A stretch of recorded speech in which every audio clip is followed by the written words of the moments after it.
Hey there YouTube. Really quick before we jump into this replay, I just wanted to ask you guys really quick if you could comment below.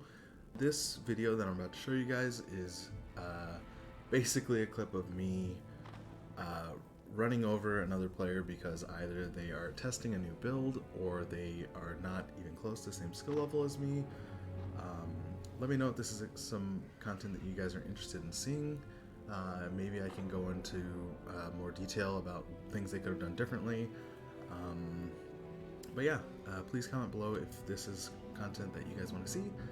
Without further ado, we'll go ahead and jump into the replay. Hey there YouTube, back with another multiplayer quick battle, this time playing as the High Elves. I brought a Major Beast, a Lith Anar. I have a Flame-Inspired Phoenix, front line of Rangers, a couple of Silver Helms in the back. I got a unit of Illyrian Reavers up there in the Vanguard, and a couple of War Lions off in the flank here. Additionally, I have 2 Eagle Claw Bolt Throwers, a unit of Lothern Sea Guards, and a unit of Archers. My opponent, playing Skaven, has brought a very artillery-heavy build with lots of chaff. I think 4 Warp Lightning Cannons, one of them being the Regiment of Renown. It gets Zap Zap, and he's got Lord Skrulk as his Lord, Plague Priest, or rather Warlock Engineer, and Gorich here in the back. So let's see what my opponent can pull off here. I mean, my obvious plan here is to get my flankers around and into the backs of these artillery pieces. In the meantime, I'm going to be shutting down some of his range units with my Eagle Claw Bolt Throwers, and looks like he's firing with my Flame-Inspired Phoenix. I don't know how effective that'll be for him, but either way, I got to keep my Flame-Inspired moving. Don't want him taking shots for free. But yeah, so far we've been able to waver, and eventually, I think after this volley from the archers, these slingers will break. Right in time for our front lines to meet. Looks like we're not going to get the charge here on this side, unfortunately. I do have a Lith Anar firing into Lord Skrulk as well. It looks like he might have pulled it back. Dropping a preemptive Flock of Doom here to kind of soften up these Skaven slaves, because they were kind of bunched up there. So now we're going to get some charges off with our Rangers, and now that the front lines are engaged, I can look to start getting that cavalry moving around the back, and the War Lions should be moving shortly. I do have the Silver Helms here, just kind of as a go-between. In this particular setup, because my opponent brought so many artillery pieces, I figured I would rush, and here's a nice little pattern I drew for my Flame-Inspired Phoenix to keep it moving, because unfortunately it sat still for just too long and took quite a few shots, because all 4 of the Warp Lightning Cannons were targeting it. So I'm okay with that overall, because that's a lot of damage that could have been dished out on my front line or my Silver Helms. But with its HP dropping so low, I'm going to pull up the Silver Helms and go for broke here, bringing the War Lions into the back of these Warp Lightning Cannons here to try to shut them down. And eventually I'm hoping to get the Flame-Inspired Phoenix engaged in the front line. We've broken off a lot of the Skaven slaves, and which, you know, that's no surprise. The Naked Mole Rat here, just chilling, trying to get after my Illyrian Reavers, which I am perfectly fine with that trade. Looks like we got caught up on the artillery piece there. Getting the Rangers into the back of the last artillery piece here, and the Silver Helms are now surrounding the Warlock Engineers. So we're sitting pretty in this particular battle. That's the downside to bringing so much artillery.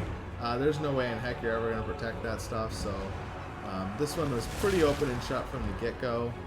Now it's really just a matter of bringing down Skrulk. We can pretty much ignore Gorich at this point because we've shut down pretty much the rest of the entire army.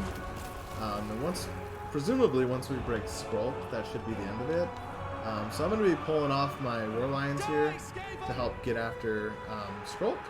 And maybe I'll keep these Rangers here just to hold Gorich in place. Let's see, yeah, with 70 speed, I'll probably need something to lock him down, but it looks like we're just going to shoot him up, and hopefully he's stun locked out of engaging us.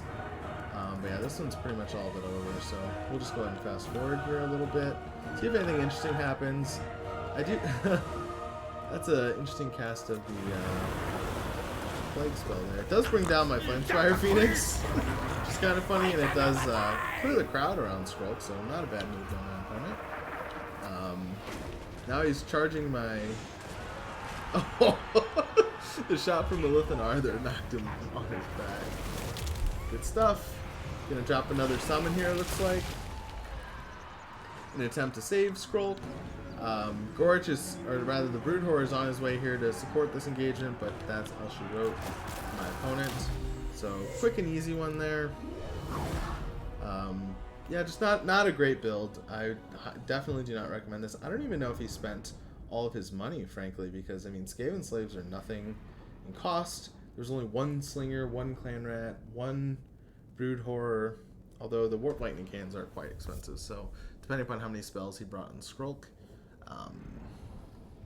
But yeah, my army performed about as well as possible. The only thing that really didn't do much was the Flamespire Phoenix, and that was mostly my fault, not keeping it moving the whole fight and keeping it nice and healthy.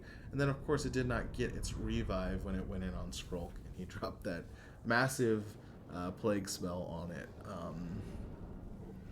But yeah, this is another one where, you know, unfortunately just got matched up against an opponent that was not quite at the same level of skill as me. So it's pretty easy, open and shut. Hoping that my opponent keeps playing multiplayer and learns from this experience. Maybe not to put all their eggs in one basket. You know, the more well-rounded you can be, the better. But also it is important at the same time to have a, you know, a defined win condition and then executing upon it. So the win condition for this build was to use artillery to shut down the large targets from the High Elves, and then presumably use the infantry to kind of force a blob fight. But the blob fight was not executed very well, so we were able to just get the full surround and shut down the artillery pieces. There really was no threat or anything kind of forcing me into one single area. So there wasn't an opportunity for my opponent to use those big spells to shut me down. So yeah, hopefully my opponent will go back to the drawing board, reassess their build, and keep playing multiplayer.